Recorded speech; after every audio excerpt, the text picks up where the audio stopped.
Hello, hello, hello. Hola, hola, hola. Welcome to a new episode of the Yoga for All Bodies video podcast. As you can see on your screen, today I have an incredible guest for you. Dr. Damon Silas is a clinical psychologist, EFT practitioner, published author, speaker, and teacher. He specializes in anxiety and trauma, as well as helping other people remove their mental and emotional barriers in order to grow both personally and professionally. He's also a mindful movement and hip hop dance instructor to youth and adults. And he's, along with Alyson Stoner, co-developer of Movement Genius, a platform focused on movement for mental health. Hi, Dr. Damon. Hi, Natalia. How you doing? Good. Super excited to be talking with you. I love your work and I love your passion. So I'm excited. Thank you. Well, I'm excited to be here as well. Yay. And I have a lot of questions. So I'm going to start. Well, let's get into it. Yep. Yes. I would like to know how movement dance came into your life. What's the story behind that? Oh, that's a good one. I mean, we're just getting right into it. I love it. Yeah, well, truthfully, I've been dancing for all my life, right?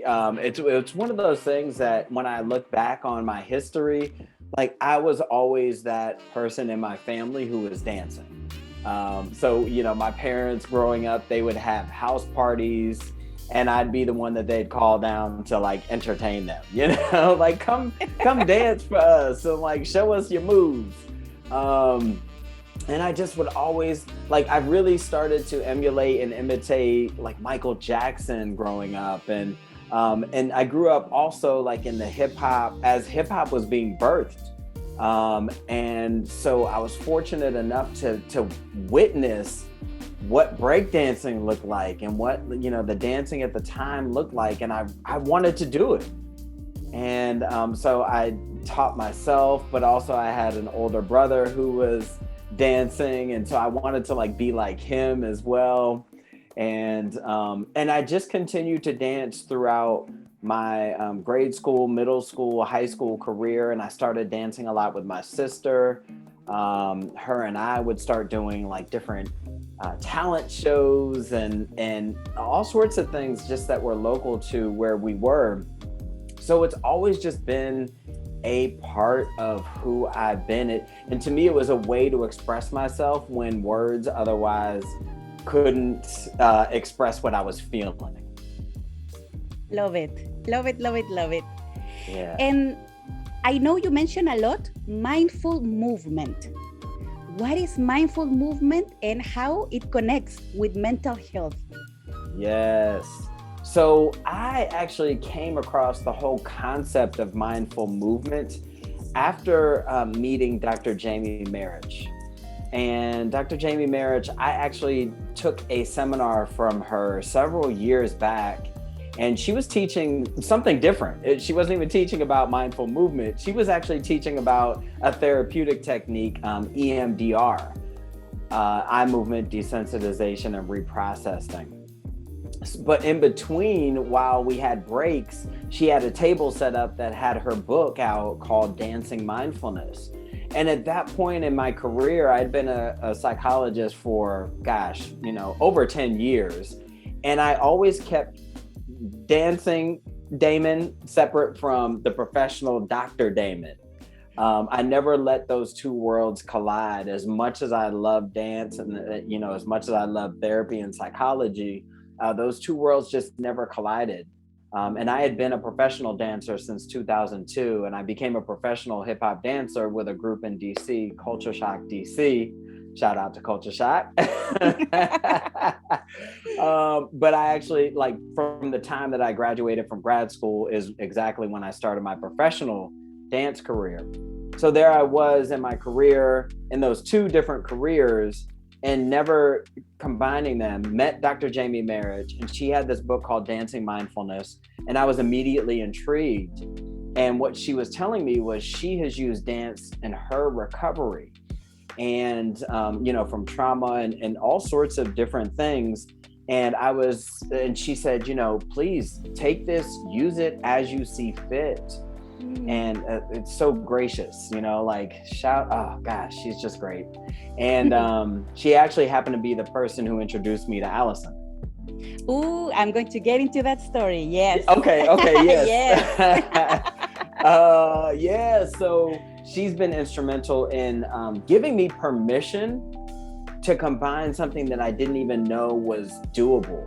And it really helped to validate that you can combine movement and healing together in a very powerful way. And so I've been using it and ascribing to that ever since. Love it. And I love how you're mentioning that for a long time, you had these two passions separated, because that is something that traditionally we're expected to do, that you need to focus on one thing, be professional. And That's how are you going to be dancing? No, do it on your house on Friday. Exactly. Yeah. And it's so powerful because, with your body, you can express so many things that maybe society, your family, even yourself prevent from saying. Yeah, and for me, I always just knew I had a lot to say, but just didn't know how to say it. And so my body was my voice for much of my journey, and especially in my healing journey. It just became the healing vehicle for me. Amazing. And how does one of these classes or sessions look like? What can someone expect if they're watching this interview? They say, what? What can you share about that? Yes. So basically what I do is take whatever that person is dealing with, whatever they're going through. And so I do a couple of different things. I do individual classes and work, but I also have done group work as well. But if it's on an individual basis, it's what is this person dealing with, right? So if they're dealing with something like anxiety or worry, maybe it's trauma, maybe it's sadness and depression, I kind of take it and tailor it to whatever it is that they're working through at that time, and then allow them to give that feeling a voice by showing it in their body, right? And so sometimes I'll guide them and say, let's ball our fists up, right? And just hold on. And at the end of this song, we'll just slowly but surely let go of our hands and see what you notice. So that's just an example of something that we might do. But for other folks, it might just be like finding that voice, expressing, moving through it, getting it out of your body, moving that energy, because we get so stuck in our stories, stuck in our brains. And that's like 5% of our overall functioning, right? Like, like we think the brain is running the show. It's not. It's really not. And it's all, it's subconscious and it's body and it's somatic. And so to be able to move that energy out in a way, the amount of times I've heard people say, like, I got away from moving, I got away from my body, I got away from dance. And I forgot how enjoyable or how freeing and liberating it is to get back in touch with that. And I understand for some people it can be scary too, right? Some people, they've been so disconnected that it can be a scary thought. And just being with that, right? Like, so just be with the fear that's there and just hold that fear in reverence. Hold that in your body, and maybe your fear is in your elbow. So let's see if we can hold our elbows just with some curiosity and love and reverence until we can move that out. So that's kind of in a nutshell what I do. And I do have some different programs and more tailored to larger groups, but yeah. Amazing. Beautiful gift to the world. Yes, and so needed. Thank and you. What are the populations you are serving mostly? Because you are all over the internet also, so everybody. I know. And it's one of those things, like I'm trying to niche down, Natalia. It's hard. It is. Primarily, as you mentioned in the intro, that trauma has been my initial focus. And I see a lot of people with different traumas, from childhood on up more recently. And so that's definitely an area. I see people who are struggling with a lot of grief and depression and loss.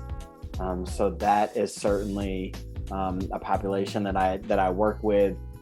And yeah, so I kind of focus more so on the diagnosis rather than the people or persons. Although, well, you're probably going to talk about this, but I also love that work that we're doing, doing with Alyson, that we can focus more specifically on BIPOC and LGBTQIA plus, populations, because we also kind of are given the not given as much attention when it comes to mental health and overall healing and Absolutely. accessibility.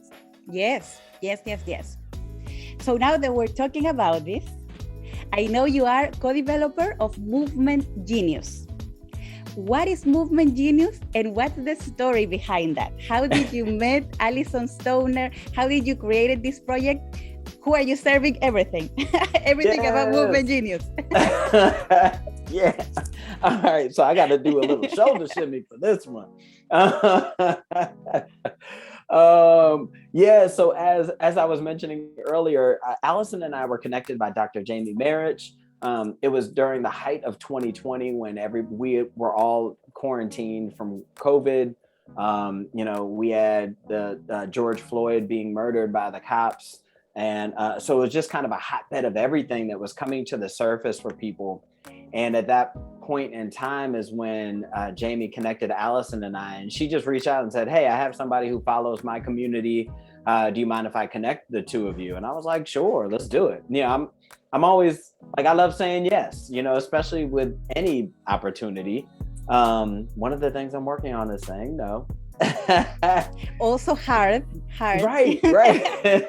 It is. But I said yes. I had no idea actually who Alyson was. Don't tell her. She knows. She will see this interview. Right. Look, I had to ask my husband, because he knows, he's usually really good at like just pop culture and who's who. So I asked him, I was like, "Do you know who this is? Because it looks like she has a lot of followers." But I was like, I can't. So out of it. But then I was like, oh wait, she's the one who used to dance with Missy. So I finally put it all together. But the point was, like, I was just excited to connect with somebody who was willing to combine mental health and movement in a way that I was curious about but hadn't fully delved into. And so when her and I first started meeting, we actually were developing programs for racial injustice and racial healing and racial trauma. It was Alyson and I, as well as a good friend of mine, Dr. Adrian Lecca. So we had developed this program and kind of piloted it on several groups and got some really good feedback. But this was also something that Alyson had been working on, which is, the movement and mental health piece. And she reached back out and said, "Okay, I know we got this thing over here, and I'd really love if you could help me develop this program as well." And again, I was just all in. I don't know why I'm getting a little emotional about it. Because it's something that comes from the heart. Yeah. If people are watching, I also taught the yoga part of Movement Genius. Yes. And I got the chills when we had our first meeting, because it's something that you see that it's not to create a business, to create something else, or to make money. No, it is something that comes from the heart, because movement has changed your life and you truly believe that it can help others, especially LGBTQI plus and BIPOC. Yes. Absolutely. Yes. Yeah. Thank you for giving that a voice for me like that. Yes. And that's, yeah. I just love you and what you do. You have a gift. Yeah, and just to be able to develop, like you said, when I went out to LA to film, like there was a morning when I woke up as day 1 or 2 um, of my full day there. And I just woke up so grateful and in tears to be able to give this gift to the world. Like, what a gift.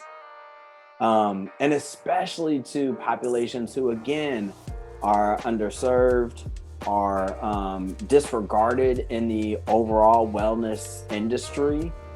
And knowing and being both, right, being BIPOC and in the LGBTQIA plus family, it was really important to me to be able to just be a small, play at least a small role in the development of this program. Absolutely.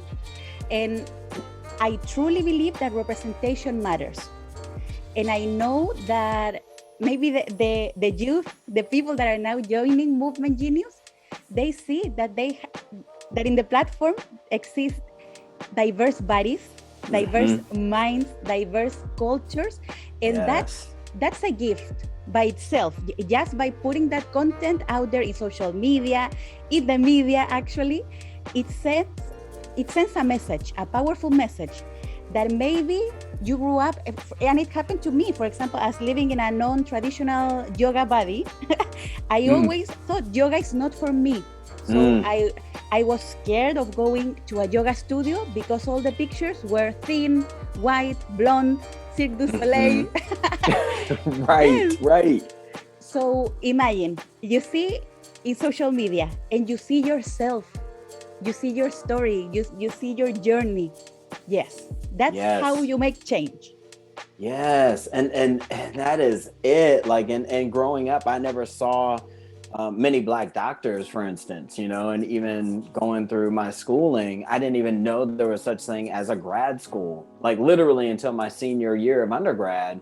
And somebody asked me where I was going for grad school. I was like, what? Like, what does that mean? Because I never had that representation.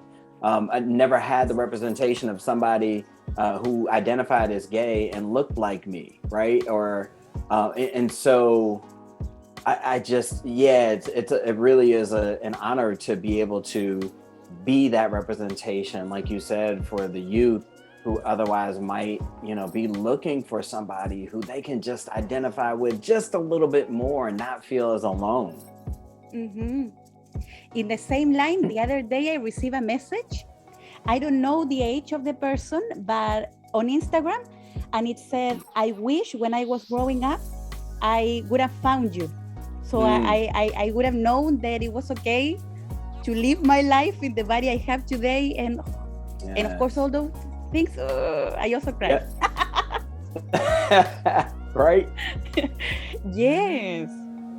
And what would you say, or how would you describe the content that you are offering in Movement Genius? What can someone expect if they go now and sign up?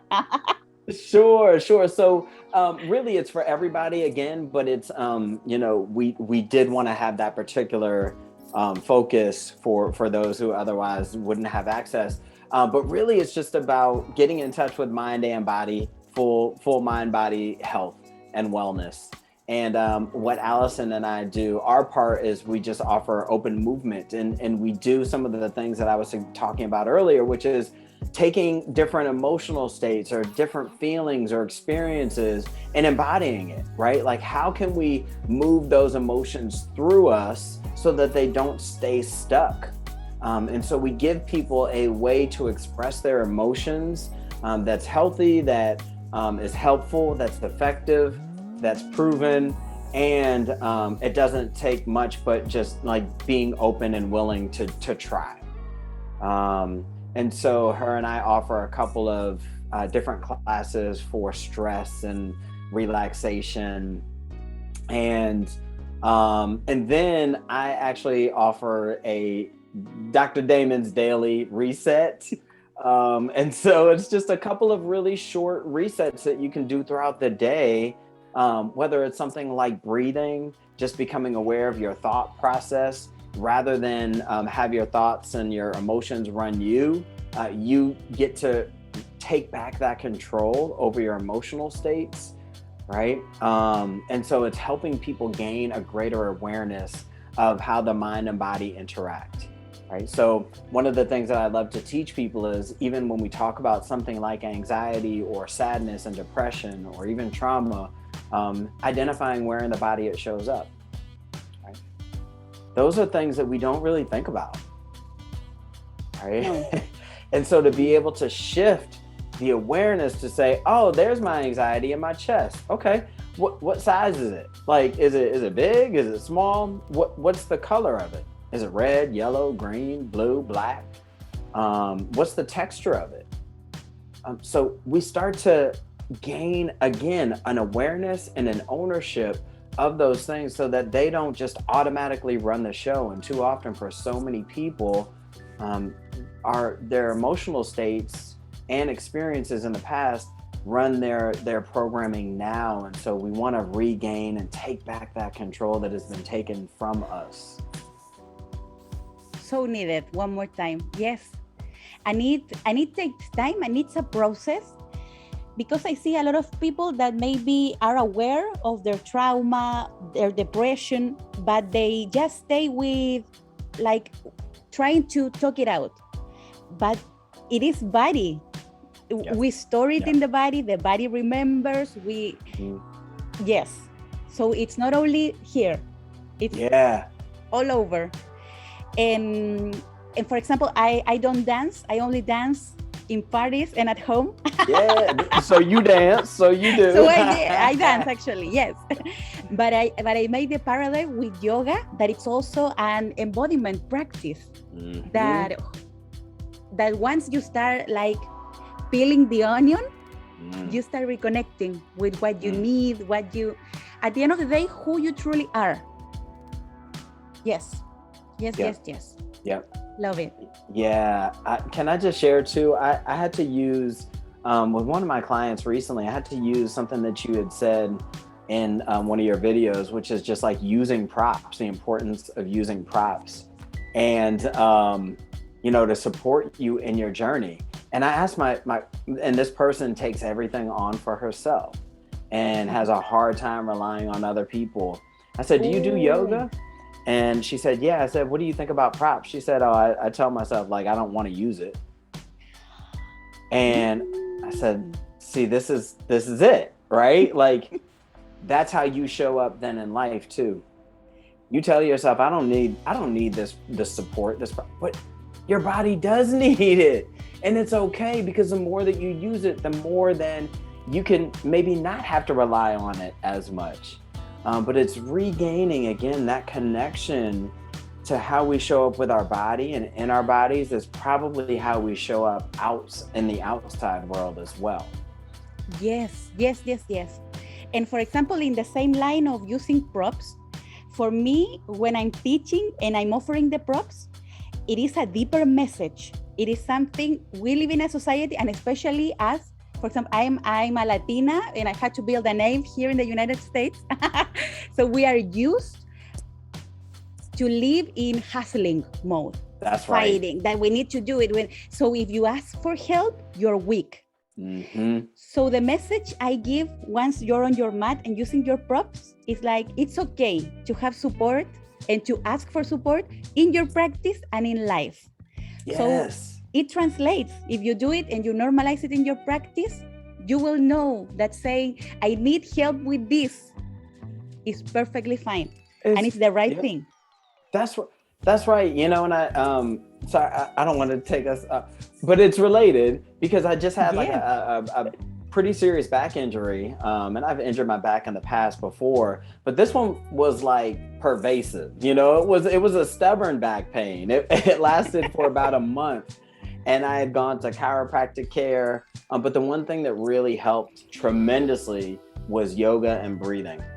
And I had sessions of doing yoga here at home where I was bawling, like just had these releases, and I didn't even know why. But then as I reflect, it's like, because I haven't given myself the time and space to be with my body in that way, because I'm constantly rushing and going and moving, and my body was finally like, finally,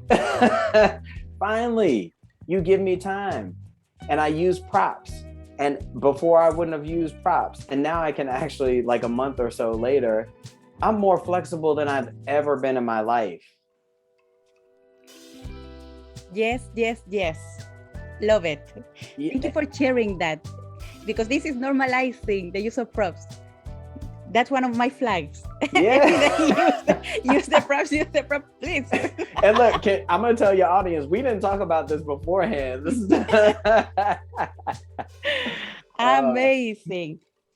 And I also know that you are one of the co-creators or co-founders of Black Tappers United. Yes. What is tapping and what is this creation that you're offering to the world? Yeah. So similarly, right around the time when Alyson and I were connected, somebody who happened to be on my email list, he reached out to me, another Black gentleman, and he said, hey, I practice tapping, EFT tapping. So I'm an EFT practitioner. EFT stands for Emotional Freedom Techniques. It's also called tapping because you are literally tapping on different acupressure points while sending a calming signal to your brain, just letting your brain and your body know you're safe right now. And normally while you do that process, you talk through it. But what it does is it just lowers the amount of stress hormones in our bodies, in particular cortisol, and it allows us to think, process, and show up differently than when under stress. And so this gentleman, Joe Mitchell, he reached out to me and said, hey, what do you think? Like, things are tough and Black people are stressed out right now. And we need to give them a tool, an opportunity to have access to this healing literally at their fingertips for, free, really. And so we reached out to other EFT Black practitioners that we could find, and they were all on board and said, yes, count me in. And we've been not only meeting since, but we've been offering tapping circles. So we offer those twice a month for people, and it's a free tapping circle for Black folks and people of color, where we pick a topic. And so we rotate through and just tap on something the second and fourth Saturdays of the month, and just offer people a healing space that they otherwise wouldn't have access to. Amazing. Yes. Yeah, we're working on some other things too, but that's... Stay tuned. Yes. Amazing. And I also tap by myself. Yes. I tap. Yes. I tap. Oh, another shoulder shimmy. Because I suffer from migraines, and I discovered tapping in that period of my life that you would tell me stick a piece of paper here and walk through life like that, I would do it. You would have done it. Yes. I was trying everything, and you know what? The only thing that helped me to know that this discomfort was going to pass and to lower actually the pain level was tapping. And I discovered some videos on YouTube, and now I use it to ground myself. Before I have to speak in a conference or something, I ground myself, because it's the breath comes down, the heart rate goes down, and you feel actually your body. You don't feel like you're floating, like you're shaking. You ground yourself. Yes. So super needed. Oh, yeah. Yes, all of that. I love that you do that. And you're right. Like, I do it right before I'm about to connect with somebody, and I notice like a higher level of anxiety or whatever it is. And like you said, it just brings that energy down, and it centers you. Such a beautiful and easy to use technique once you learn it. Yes, you can do it anywhere. Yep. Yes. And it's amazing that you're offering it to the Black community, because you keep creating community and offering these tools that are so powerful and so needed. So yes, I'm going to leave all the information about also this project in the description of the video. Yes. And finally, how can people find you? Give all the information, promote yourself, everything. That's the fun part, huh? Okay, so they can find me on Instagram and TikTok at Dr. Damon Silas, and that's DrDamonSilas. Typically on those, I do something called a midday dance break. So that's kind of me combining positive messages or some sort of message, and along with dancing and just movement and getting out of my head and into my body during the course of any given day. And my website is DamonSilasPsychology.com. DamonSilasPsychology.com, and email is docdsilas@gmail.com. Amazing. And trust me, go and follow right now. Thank me later. Yes, because they are, sometimes I'm scrolling and yes, the midday break. Yes. Thank you so much for the work you're doing. I don't know if you want to add anything else to the viewers of the video podcast. Well, I just want to say, to be persistent in your healing. And healing is not a one and done thing. It's a consistent and constant process. And so whether it's yoga or dance or journaling or singing or whatever it is, like there's no wrong way, but just know that there are so many supports out there for you, and just keep at it, keep at your healing. It's a constant process, and you'll get to that space where you can find that joy and be in that space of joy. Super important message. Yes. Yes.